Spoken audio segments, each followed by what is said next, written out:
ceux qui marchent par la chair ne peuvent pas plaire à Dieu. Il est impossible de plaire à Dieu ou de remplir les exigences de Dieu par la chair. C'est impossible. Est-ce que quelqu'un a Romains 8, 4, 5 en Louis II? Ouais, alors. Par contre, si quelqu'un ne fait rien, mais croit en celui qui déclare juste l'impie. Non.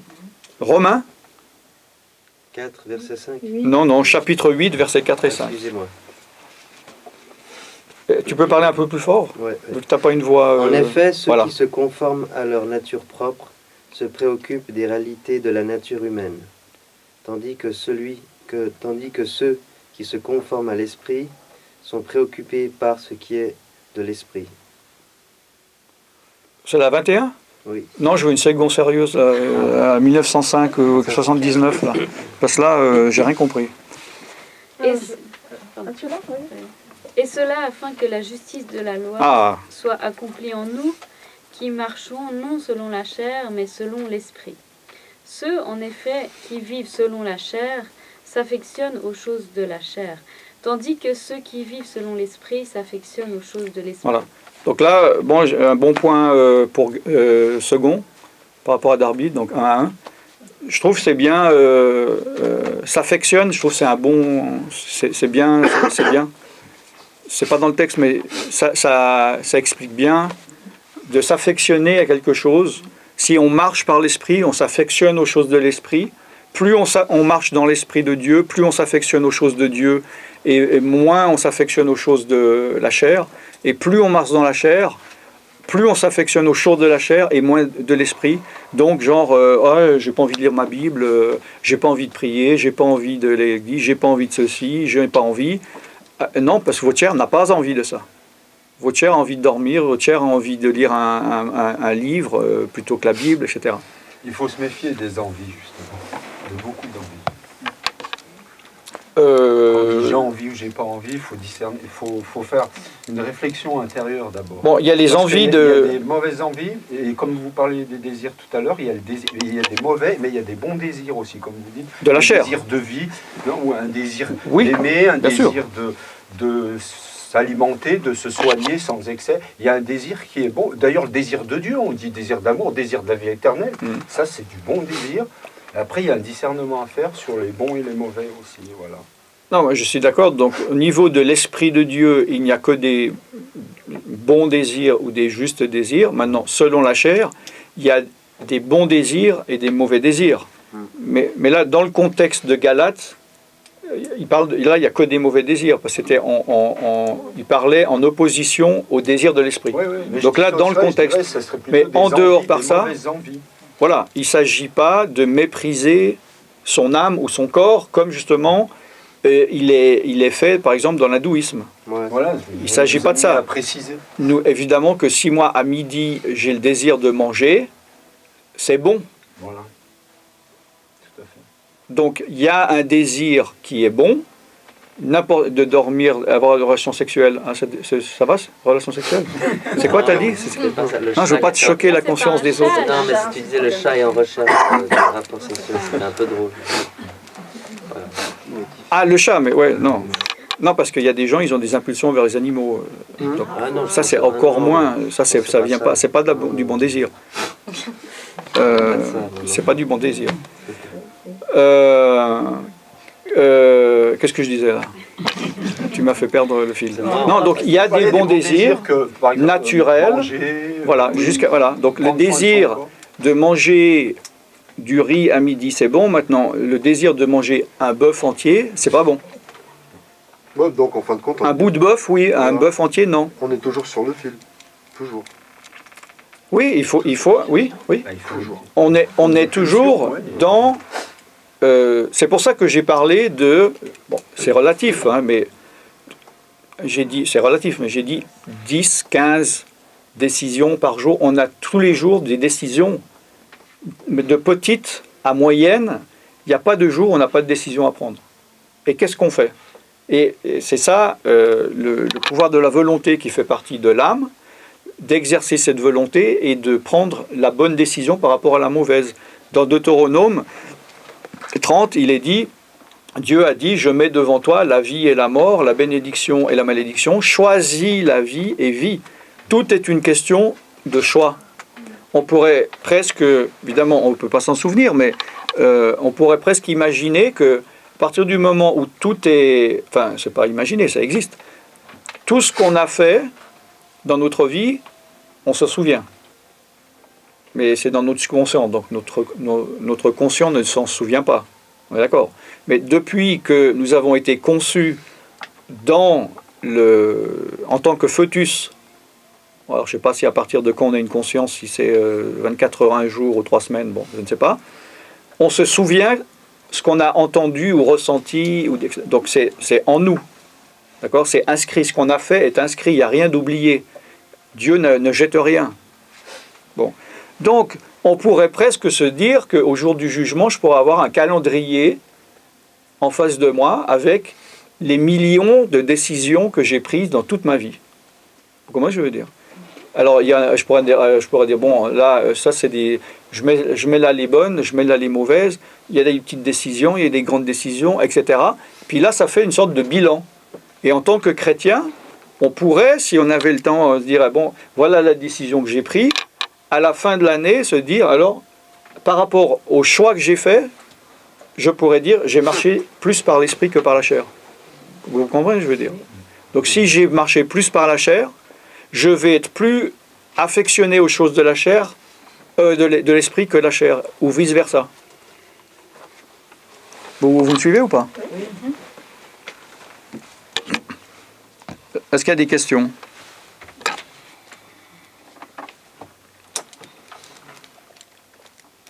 Oui, donc, d'après ce que vous décrivez, vous parlez du combat spirituel, on va dire, ça englobe le combat spirituel.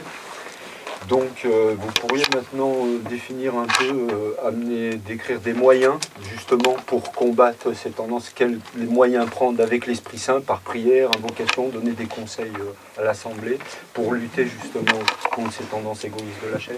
Ah, de la chair, ok. Oui, parce qu'il y a 2 combats, il y a envers la chair, on a 2 ennemis, il y a la chair et il y a le diable ou les démons. On a 2 ennemis. Bon. Alors, par la chair, comment combattre contre la chair ? C'est un peu tout ce que j'ai expliqué. C'est-à-dire prendre les bonnes décisions. Ce n'est pas l'ordre, ce n'est pas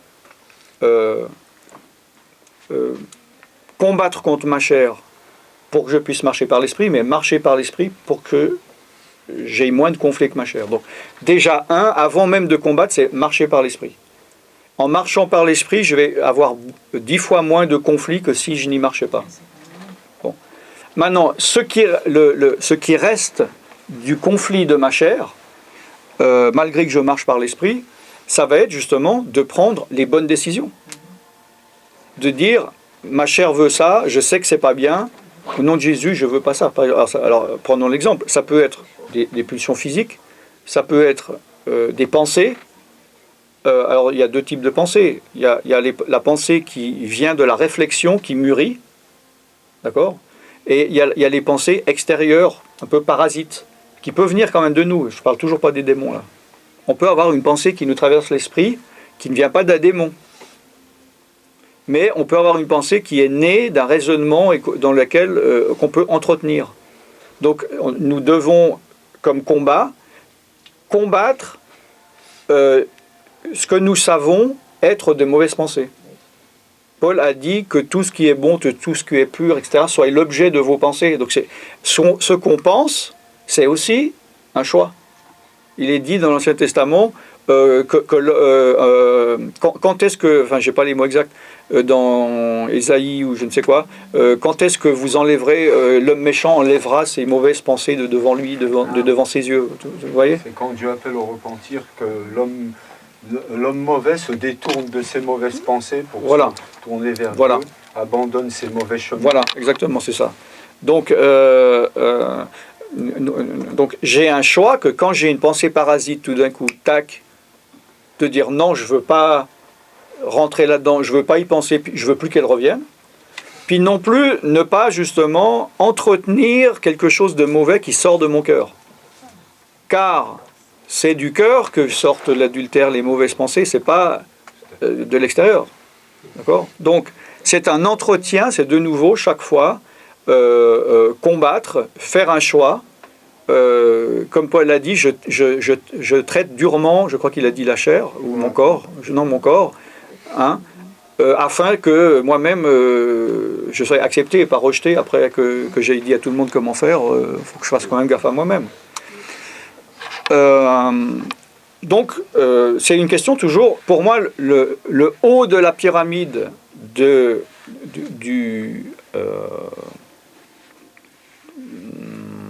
combat ou de ce que nous avons à faire, c'est la volonté. C'est-à-dire, pour moi, la volonté est au-dessus des émotions et de la pensée. C'est le premier levier, c'est comme un gouvernail sur un bateau. On le bouge un peu, on le bouge comme ça, 1 degré, et puis si on le laisse comme ça, 40 jours après, comme je dis, on est au Venezuela au lieu d'être au Canada.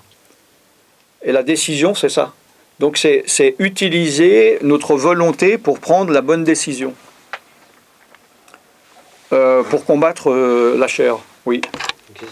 Quelqu'un qui est en colère contre Dieu, c'est pas mon cas, mais qui serait en colère contre Dieu, ça c'est la chair, ou ça peut être spirituel? Ça peut être les deux. Alors je vais y venir, mais il y a toujours une corrélation entre la chair et les démons et la chair.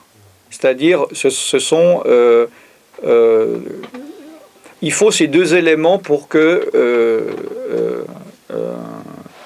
péché puisse subsister. Il y a une connexion. Il y a une connexion.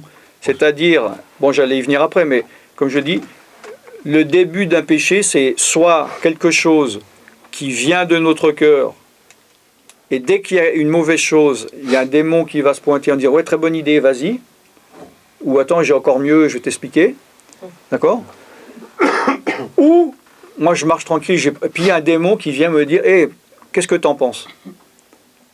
Et puis là, si par rapport à mon cœur, je dis « Ah ouais, bonne idée », voilà. Donc c'est soit le démon qui vient, qui descend, ou si c'est moi qui monte, c'est un peu comme, on me dit quoi, un éclair.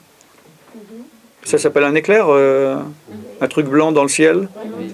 Tu sais qu'avant, je crois, les caméras à haute vitesse, les gens ils croyaient que c'était un truc qui tombait dans le ciel, qui tombait du ciel sur la terre. Mais on sait maintenant que en fait ça se rejoint. Vous savez ? Ah bon ? Ah bon, bienvenue. Il a un point d'attraction. Il a un point d'attraction, il y a l'autre qui vient, puis en fait c'est un truc, ils se rejoignent. Si vous regardez, vous pouvez regarder par exemple sur YouTube des trucs Geographic National ou des choses scientifiques, machin, ou de la nature, il y a des caméras à haute vitesse, puis c'est là où ils ont découvert en fait que c'est pas un truc qui tombe du ciel, c'est pas la foudre qui tombe dessus, mais ça se rejoint. Donc il faut deux pôles opposés pour que ça se rejoigne. Donc pour moi, le péché c'est pareil. Il y a deux pôles, mais il faut que s'il n'y a qu'un pôle, il n'y a pas d'éclair. Alors qu'avant, ils croyaient qu'il n'y avait qu'un pôle. Avec un pôle, ils tombaient par terre. Donc, s'il n'y a qu'un démon qui vient... Si, par exemple, moi, dans mon cœur, dans ma nature, je n'ai aucune envie ou tendance à l'adultère, puis un démon qui dit « Viens, va faire l'adultère », ça tombe à l'eau. Il n'y a pas de... Comment je veux dire ? Voilà. Le démon de l'adultère aura seulement un pouvoir s'il y a une semence d'adultère dans le cœur de la personne. Voilà, si ça tombe, parce que quand Jésus il a parlé de la parabole des bonnes semences, donc c'est valable aussi pour les semences du diable que pour les semences de Dieu. C'est-à-dire que si les semences de du diable tombent en mauvaise terre, c'est-à-dire je n'ai pas envie de pécher, la graine ne va pas pousser. Elle va sécher, elle va tomber. Donc là, dans ce cas-là, on ne dirait pas dans les soucis de la vie, mais justement, dans la prière, tout ça, on est en train de marcher par l'esprit, la graine, elle est étouffée, elle meurt dans l'œuf. Donc pour combattre la chair, c'est une question de décision. Et puis maintenant, il y a souvent une sorte de fusion entre les démons et notre chair, où justement peut-être un démon a réussi à nous attraper avec une pensée ou avec quelque chose. Et là, il faut combattre l'esprit, il faut combattre le démon. Mais maintenant, ça ne sert à rien que je combatte le démon si dans mon cœur, je suis d'accord avec lui. Je ne peux pas ouvrir la porte à un brigand, lui dire bienvenue, en même temps pars. Soit je lui dis rentre ou je lui dis sors. Mais si je lui dis je te veux pas chez moi, mais tu fais ça, tu ouvres la porte. Ça ne tient pas la route. Donc il faut assumer ce qu'on veut faire. Donc maintenant, un démon. Alors, il y a aussi le simplisme de certains enseignements sur la délivrance par rapport à des gens qui ne connaissent pas beaucoup. C'est qu'ils disent que, par exemple, je suis dans un péché pendant 2 ans. Puis un jour, je me repens, je dis vraiment, c'est pas bien, je veux arrêter. Il dit, je vais aller voir quelqu'un. Il dit, maintenant, dis à ce démon de partir, qu'il parte tout de suite. Mais ça, malheureusement, c'est pas ça. C'est pas aussi simple. Parce que le démon, une fois qu'il est là, il n'a pas envie de partir. Et il a pris des droits. Et justement, il y a des lois spirituelles. Et que, alors, la société, l'esprit du monde, justement, te fait croire que c'est pas grave, tu casses ta voiture, on t'en change tout de suite, etc. Mais on ne peut pas avoir une relation avec un démon pendant 1 année, et tout d'un coup, le jour où il dit, ah bon, finalement, maintenant, j'en ai marre, bye bye, qu'il doit partir. Il doit partir, mais il va résister, et ça va être un long chemin, ça peut être un long chemin pour qu'il parte. Et plus il est enraciné, plus c'est long. Alors, le fait d'être plus enraciné, dans certains cas, ça peut être une notion du temps. Un démon qui est là depuis 10 ans va faire plus de temps pour partir qu'un démon qui est là depuis 5 minutes. Mais pas forcément. Il y a aussi une question d'implication avec ce démon, de quel genre de promesse ou de deal on a eu avec lui. Et il y a des gens, malheureusement, qui ont des problèmes, pour moi la plupart, enfin tout le monde, mais à un niveau différent, avec des esprits générationnels. C'est-à-dire, nous sommes nés avec l'influence spirituelle de nos parents, de nos grands-parents, de l'ethnie ou du village ou de la ville ou du pays dans lequel on est né. Et donc, après, c'est tout un travail de nettoyage pour se débarrasser de ces influences spirituelles. Donc, j'aimerais bien que celui qui donne l'enseignement, qui dit à n'importe quel moment de ta vie, le jour où tu en as marre, viens me voir et je fais ça et ça part. Mais la réalité, c'est pas ça, malheureusement. Voilà, est-ce que vous avez des questions? Yes. Par rapport aux générations, ouais. Le verset dit que Dieu punit les péchés des pères sur les enfants jusqu'à la 3e et la 4e génération. Pourquoi c'est pas écrit directement la 4e génération, 3e et 4e? Ouais, j'ai jamais réfléchi à ça. Bonne question. Est-ce que quelqu'un a la réponse?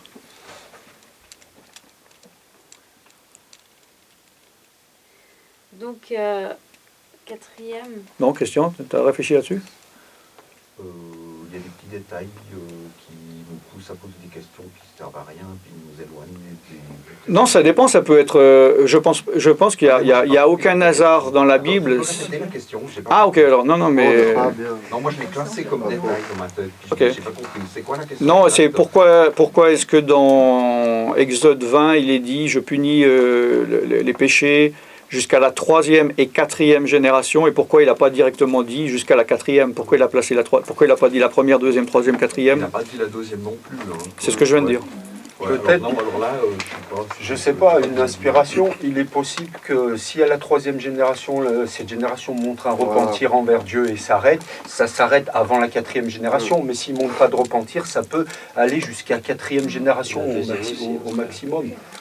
C'est une interprétation. Hein. Après, il faut dire aussi que c'est récursif. Hein. Si première génération pêche, 2e pêche aussi. Donc après, ce que la 2e fait, ça produit sur la 3e. Donc la 3e va produire sur la 4e à l'infini. Donc ça va Donc, pas être facile d'arrêter. Je ne sais pas si à la 4e, il va dire « Ah, la première génération, je m'arrête à la 4e. » Quoi que c'est lui qui- Ah si, si, c'est ça va réimpliquer la 5e. Donc, Non, là, il parle de... c'est 4e, il s'est arrêté. En fait, il s'agit Sinon, il de... aurait dit 5, 6 ou... Bon, vous avez vos machines à calculer? Bon. Non, mais je vais demander à des juifs messianiques que je connais il pourra m'expliquer peut-être s'il y a une raison précise de 3 et 4e par rapport à d'autres lois. D'accord? Et donc la 4e, ça fait les arrière-petits-enfants, Ouais. c'est ça? Oui, mais maintenant, j'espère que tu es au courant que dans la loi, la seconde, les lois de la Nouvelle Alliance, n'importe qui, même de la première génération, même la personne même qui a commis ce péché-là, n'est plus sous cette loi-là. Oui, mais en Puisque fait, Jésus moi, a accompli cette loi sur la croix, il était maudit de cette malédiction de la 4e génération. Parce qu'il y a aussi des péchés de 10 générations, tu sais, dans la Bible, les Moabites et tout. Je pose la question pour la prière de délivrance, c'est-à-dire pour voir jusqu'à où il faut remonter, peut-être quelle personne mentionner. Bah, si la personne qui fait un travail... C'est peut-être bien de connaître les noms des arrière-grands-parents.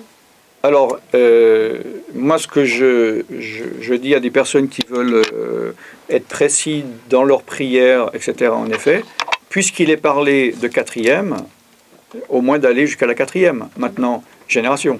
Maintenant, si... Non, mais il s'agit pas... Non, mais on s'en fiche, même si... Parce que le gars, ça voudrait dire que le gars qu'on a trouvé dans la rue, il ne sera jamais délivré. Non.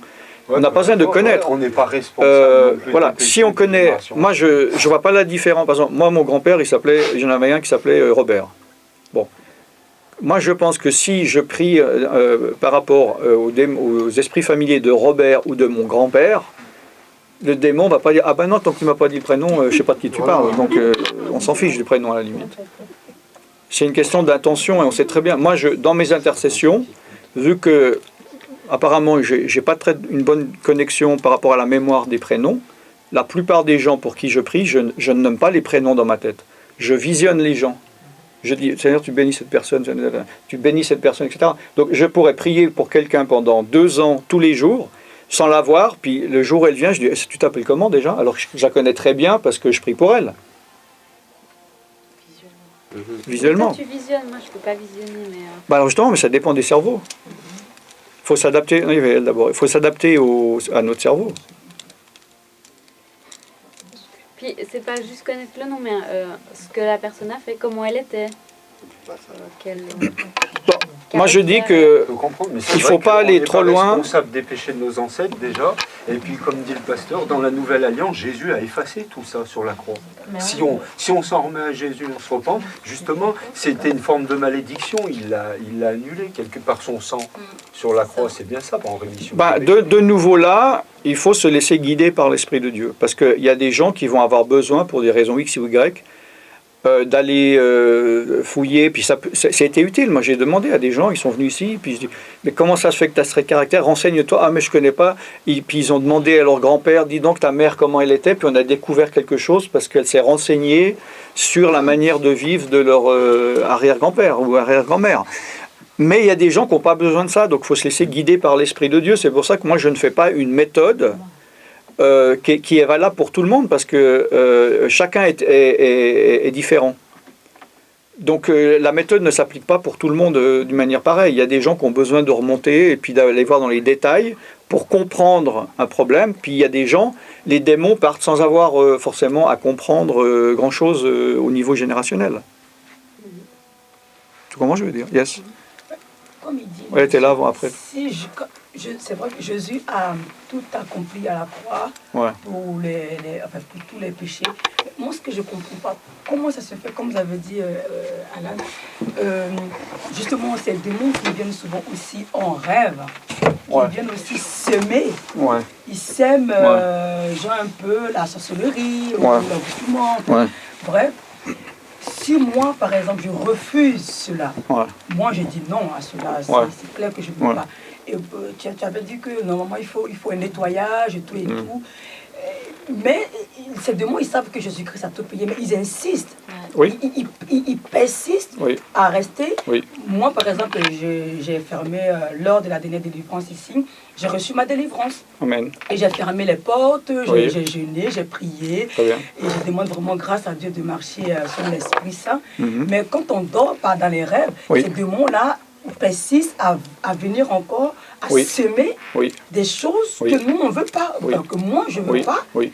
Mais ils insistent. Oui. Comment, malgré que je dis au nom de Jésus, ou bien par la croix, ou par le sang, Oui. été purifié, Oui.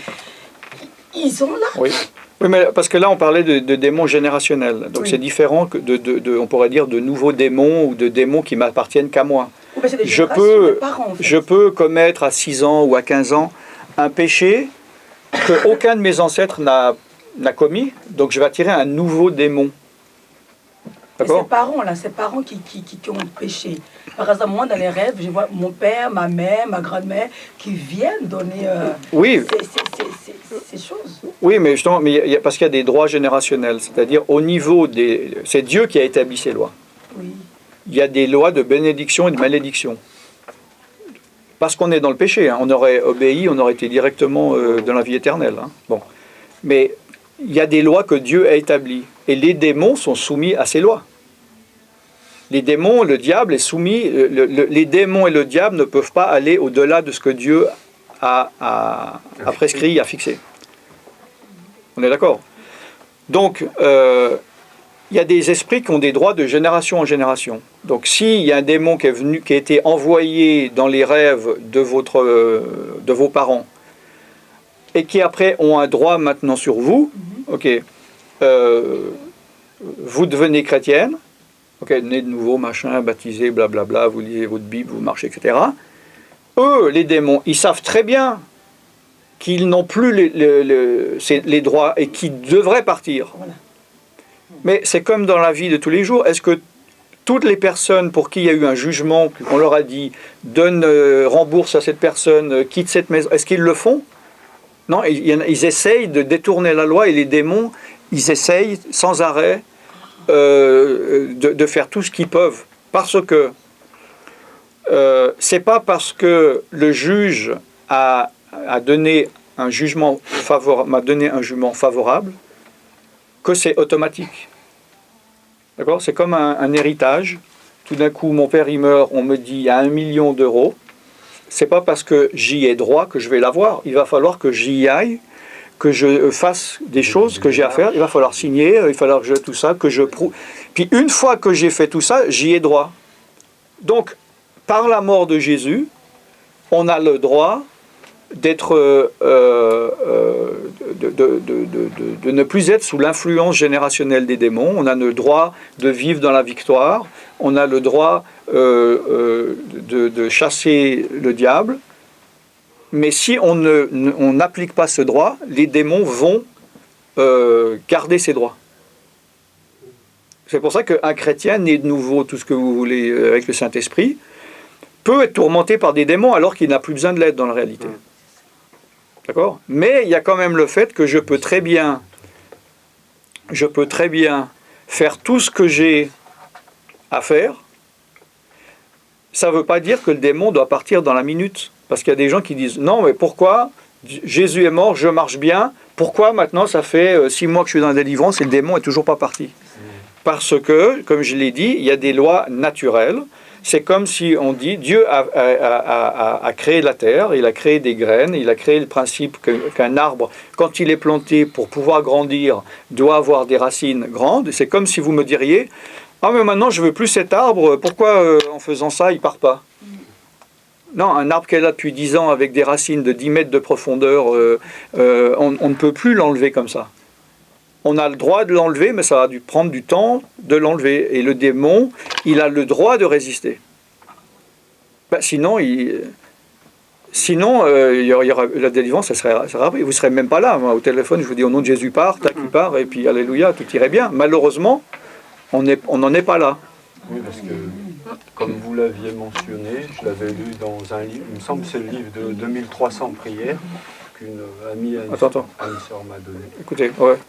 Je pense que vous l'avez mentionné, puis je l'ai déjà appris dans un enseignement spirituel ultérieurement. il y a des liens néfastes entre les esprits, les démons de certains ancêtres à nous. Et s'il n'y a pas une coupure de lien, comme on dit, il y a des prières aussi particulières, spécifiques, pour couper les liens aussi qu'il y a avec des ancêtres qu'on peut encore avoir. Et justement, à cause de ces liens-là, les démons, l'esprit d'ancêtre peuvent venir perturber, vous embêter dans le sommeil, parce qu'il y a des liens qui n'ont pas été coupés avec les ancêtres. Oui. Mais moi j'ai l'impression qu'il y a des rêves, mais qu'il y a aussi des envoûtements, par exemple, des gens qui te font des envoûtements d'amour, quoi. Et que ça devient obsessionnel. Et là, moi je me dis, t'as beau prier parfois, et c'est vrai que ça s'accroche et que tu... Oui, mais alors justement, bien sûr, parce qu'on a besoin, vraiment, bien sûr, et c'est pour ça qu'on a besoin d'aide aussi, de la prière, un pasteur qui intervient ou des personnes qui ont une force spirituelle pour imposer les mains, intercéder d'autres personnes, demander à des religieux, de personnes spirituelles qui prient aussi pour nous, parce que parfois, dans certains cas, on a besoin de beaucoup plus de force par soi-même, on n'a pas assez de puissance spirituelle, on peut, oui, lutter, mais pour être complètement délivré, parfois, comme on dit, il faut être en équipe, en armée. Et ça prend du temps. Oui, ça prend un certain temps. Puis ça va s'essouffler après. Une dernière chose, donc, parce qu'il y a les péchés, il y a les démons qui viennent, il y a 3 sources possibles de démons qui viennent dans notre vie. Il y a générationnel, il y a par rapport à nos propres péchés, mais il y a également les démons qui nous sont envoyés. Ouais. Qu'on l'ait mérité ou pas. Alors souvent dans les rêves, et ce genre de rêve, et en Afrique c'est beaucoup utilisé, c'est quelqu'un qui va jeter un sort pour envoyer des démons dans la nuit, dans le rêve. Mais pas dans le rêve naturel, dans le domaine spirituel. Et ça, la personne, il crée des liens dans le rêve pendant des années, c'est encore un lien. Maintenant, ce démon-là, si quelqu'un a fait ça une fois il y a 10 ans, mais que la personne, il a entretenu pendant 10 ans, puis jusqu'au point où il se dit « Oh, je veux plus ça », donc le combat commence jusqu'à la victoire. Mais il y a encore le dernier scénario qui est très populaire, c'est quelqu'un qui fait régulièrement ça. C'est-à-dire, vous chassez le démon, le lendemain, il vous le renvoie. Ou une fois par jour, une fois par semaine, une fois par mois, une fois par année, c'est pas seulement... Voilà, c'est pas seulement dans les rêves. Donc là, c'est un combat à mener. Alors dans ce cas-là, il y a évidemment le fait qu'il faut se fortifier spirituellement, parce que c'est pas parce que tout d'un coup je me dis maintenant je veux marcher droit. Il y a des gens qui disent mais pourquoi Dieu ne tue pas le sorcier qui m'envoie, etc. Mais, on n'est pas encore au jour du jugement. Si Dieu appliquait sa justice immédiatement, dans 3 minutes, il n'y a plus personne sur la terre. On est d'accord? Donc Dieu n'applique pas, et Dieu a aussi de la patience envers ce sorcier. S'il a eu de la patience envers toi, il l'a aussi envers le sorcier, il n'était pas mieux qu'un sorcier. Oui, parce que pour l'appeler au repentir... Par exemple, comme mais vous l'aviez dit dans l'Ancien Testament, voilà, et pour Dieu, que le méchant se détourne de ses mauvaises voies.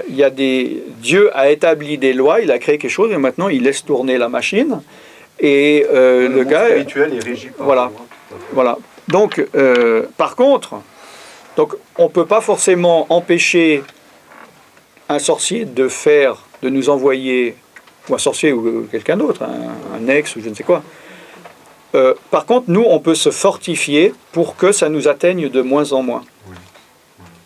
Mais un jour aussi, il se fait que ce combat puisse faire que la personne va arrêter, parce que tous les démons qu'on renvoie, ils se les ramènent ils se les prennent dans la tête. Et c'est arrivé plein de fois, et on le sait, où des sorciers ont dit « Non, cette personne, moi je m'en occupe plus, j'arrête pas d'avoir des problèmes, les démons reviennent se venger sur moi. » Mais il ne faut pas non plus faire de la sorcellerie contre eux. Moi, il y a quelqu'un qui m'a contacté, il m'a dit « Écoutez, je vais vous donner de l'argent, jetez un sort sur le sorcier. » Parce que vous étiez... moi, je ne veux pas faire parce que c'est pas bien, mais vous avez déjà été sorcier, vous étiez pardonné, Dieu vous pardonnera de nouveau.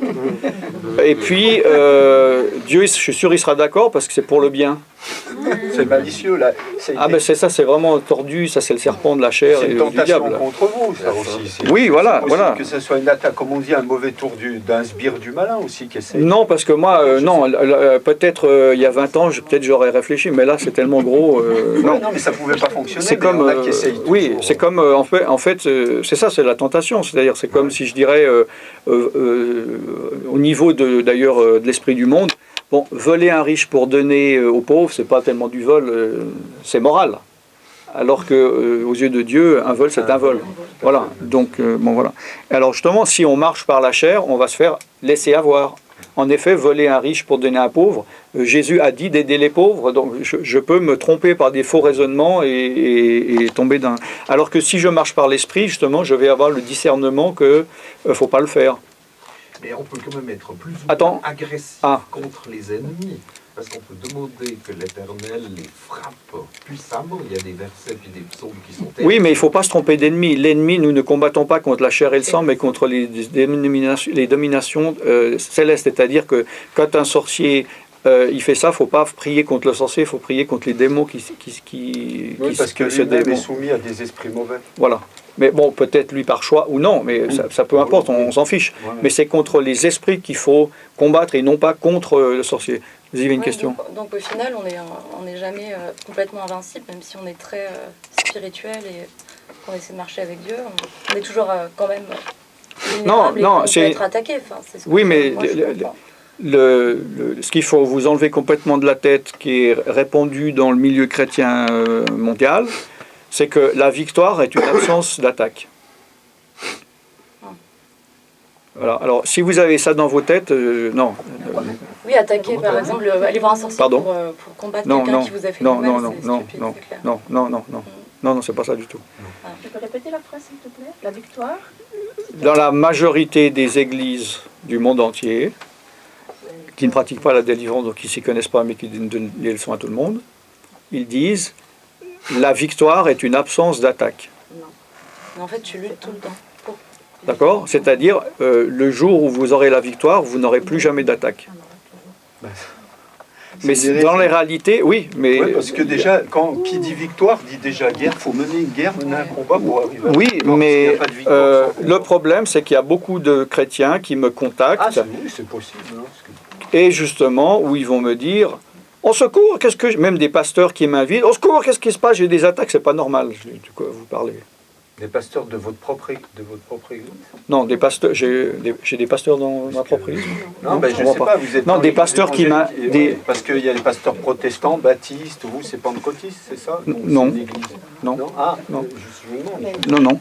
Bon, des pasteurs ou des prêtres ou des curés ou je sais pas quoi qui m'invitent dans leur église, peu importe leur dénomination. Qui, parce qu'ils m'invitent, ils ont des attaques. Et ils vont m'appeler en me disant « on secours, c'est pas normal ». Ça veut dire qu'ils pensent que la victoire, c'est ne pas avoir d'attaque. Il y a des chrétiens qui m'appellent parce qu'ils ont eu cet enseignement. « On secours, j'ai un gros problème. C'est quoi? J'ai des attaques. » Je dis « alors ?» Et ils me disent « c'est pas normal que j'ai des attaques. » Donc parce qu'ils ont appris que la victoire est une absence d'attaque. La victoire n'est pas une absence d'attaque. La victoire, c'est gagner contre cette attaque. Réussir à surmonter cette attaque. Donc, c'est comme si je suis faible et que quelqu'un il me tire une balle dessus, je vais être blessé. Maintenant, le but de la victoire, c'est pas qu'il n'y ait plus personne qui nous tire dessus, mais d'être tellement fort, c'est comme avoir une armure, un gilet pare-balles, que le jour où le gars il nous tire une balle, je reçois l'impact, mais je ne suis pas blessé. Comment je veux dire?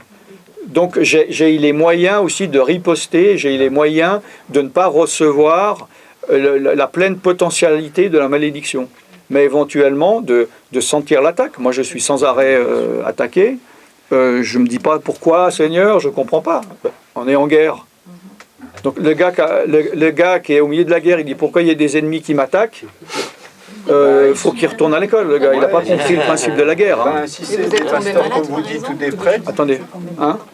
Si ce sont des pasteurs ou des prêtres qui disent... Non, allez-y. On va dire après, je le garde. Non, allez-y. Si ce sont des pasteurs, des prêtres qui vous appellent pour dire cela, bah, ils sont mal formés sur le plan spirituel, parce que dans leur propre église, déjà, il y a une tradition, il y a des enseignements. Par exemple, chez les catholiques, on dit qu'au contraire, il est de notoriété publique que les grands saints ont eu des grandes attaques. Tous ceux qui sont devenus des saints ont été très attaqués par le démon. Notamment Padre Pio, vous avez dû tous entendre parler, le stigmatiser à son Dieu. Il a mené sans arrêt des combats contre le démon. Pourtant, il chassait des démons, il a fait des guérisons, il délivrait les gens. Lui-même, à la fin de sa vie, étant en chaise roulante, il a subi de nombreuses maladies. Padre Pio. Il a été victime de nombreux... Et au contraire, il a eu beaucoup plus d'attaques que quelqu'un qui n'est pas spirituel ou peu spirituel. Et j'avais une dernière question qui n'avait rien à voir. Est-ce qu'il y aurait une liste exhaustive de toutes les malédictions, comme vous nous avez dit, le crédit, etc. Deutéronome chapitre 28 et Lévitique chapitre 26. Voilà. Ça n'a pas rien à voir. Ça a à voir. Enfin, c'est plus dans l'ésotérisme exactement. Vous pouvez répéter juste les versets? Du coup, non, ce n'est pas des versets, c'est des chapitres. Deutéronome. Donc, comme je dis, ce n'est pas un théronome, deutéronome. C'est Deutéronome, c'est un livre. Tout le chapitre 28, jusqu'au verset 15, c'est les bénédictions, c'est les malédictions. Et pas mal similaire, mais il y a des trucs en plus. Lévitique 26. Non, Ariel d'abord. Il reste 5 minutes. Donc, oui, moi je disais que c'est pas moi, je parle de moi. Oui. Ça aurait peut-être été, parce que j'étais quand même assez rebelle, j'étais du genre à imposer à Dieu, maintenant il faut que tu n'es pas bon, tu n'es pas bon. Et moi je pense que le Seigneur m'aurait délivré il y a 10 ans où moi je me suis convertie. Je n'allais même pas continuer avec lui parce que je pense que je n'étais pas convaincue du péché. Mais le fait que ça a pris du temps m'a fait prendre conscience de ce que c'est que de faire la différence du péché. Mais il faut du temps. Faire des efforts. Donc, cette durée de temps m'a permis de m'approcher beaucoup plus de Dieu. Donc, parfois aussi, pour moi, ça a été... Il faut... ça allait être quand nous sommes nés de nouveau, donc nous ne sommes pas nés à l'âge de 30... spirituellement, on n'a pas 30 ans. On a 0,1, on a 1 jour, on a 2 jours. Donc, il y a forcément un temps de formation avant qu'on ait un peu de maturité pour comprendre les choses. Oui, mais justement, le truc, c'est que les gens, ils veulent tout de suite. Ça fait 3 jours que je suis converti, je veux tout de suite. Comme un bébé qui dirait, je veux être directeur de l'entreprise de mon père, maintenant. Donc, il faut lui dire, va dormir. Et puis, Oui, dernière question, alors. Non, je dois savoir si vous étiez attaqué. Moi ? Ah ben, puisque vous tous rassemblez, oui, sans arrêt, pourquoi ? Vous êtes tombé malade, etc., déjà, à cause de... non, mais je me protège, moi, justement. Non, je me protège. Mais parce que eux, ils veulent me tuer. Bah oui, je fais trop de dommages. Leur but, donc, vous êtes un ennemi redoutable pour eux. Voilà. Donc l'idéal, c'est que je sois dans l'idéal mort et si possible hors de fonction. Et je peux imaginer la haine féroce qu'ils doivent délivrer envers vous, parce que comme vous aviez été vous êtes passé, comme on dit, des ténèbres à la lumière, comme dit Jésus, comme Paul, vous êtes un peu à l'image de Paul, on peut dire, même s'il pratiquait peut-être pas la sorcellerie, mais il disait que c'était un ennemi redoutable contre les premiers convertis chrétiens. Il employait la violence, la méchanceté et tout. Et donc après, je suppose que l'ennemi, eux, ils doivent se dire dans le camp ennemi, lui c'est un traître, il est avec nous, maintenant on va s'acharner sur lui. Je suis. Oui, mais bon, moi je ne m'aime pas, mais je l'aime pas non plus. Mais heureusement, la force de la lumière est toujours plus puissante. Exactement. Tu vas avoir des sauts de protection. C'est Dieu qui me protège, sinon je serais mort depuis longtemps. Ce qui va nous amener cet après-midi, j'espère, à décrire, à définir quelques armes spirituelles que vous pourrez nous donner pour. Alors, justement, on conclut que, en fait, on va commencer par la prière cet après-midi, vu qu'on a fait l'enseignement ce matin. Donc, on va conclure pour ce matin.